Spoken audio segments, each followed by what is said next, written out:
अस्सलामुअलैकुम। 6 क्लास में आज आपको नज़्म घास और पौधा पढ़ाऊंगी। नज़्म घास और पौधे के शायर इस्माइल मिर्ठी हैं। इस नज़्म में शायर घास और पौधे की कहानी बयान कर रहे हैं।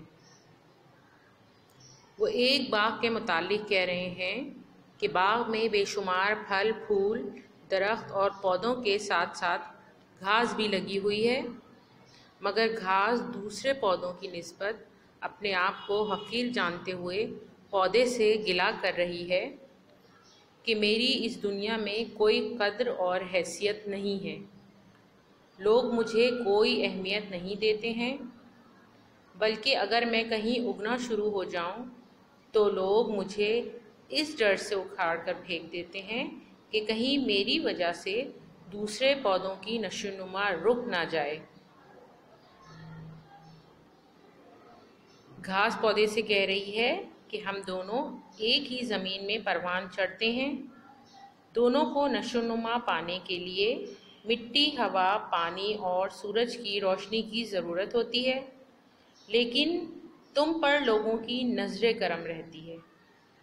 मुझे तो पूरी तरह बढ़ने भी नहीं दिया जाता और ज़मीन खोदकर उखाड़ कर फेंक देते हैं, जबकि तुम जब उगना शुरू करते हो तो तुम्हारी ना सिर्फ हिफाजत की जाती है, बल्कि तुमको खाद और पानी भी फराहम किया जाता है ताकि तुम अच्छी तरह परवान चढ़ सको।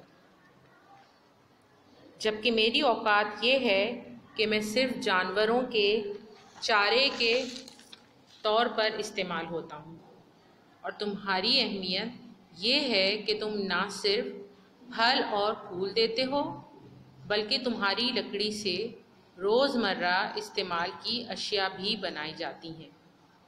तुम्हारी लकड़ी फर्नीचर बनाने के काम आती है। इसके साथ साथ लकड़ी से घरों के दरवाजे और खिड़कियां बनाने का काम भी लिया जाता है। इसके साथ साथ तपती धूप में तुम साया और ठंडक फराहम करते हो।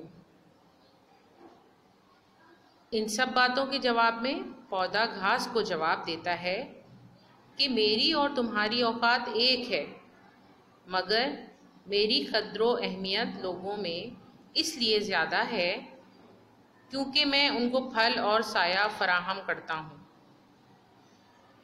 बच्चों,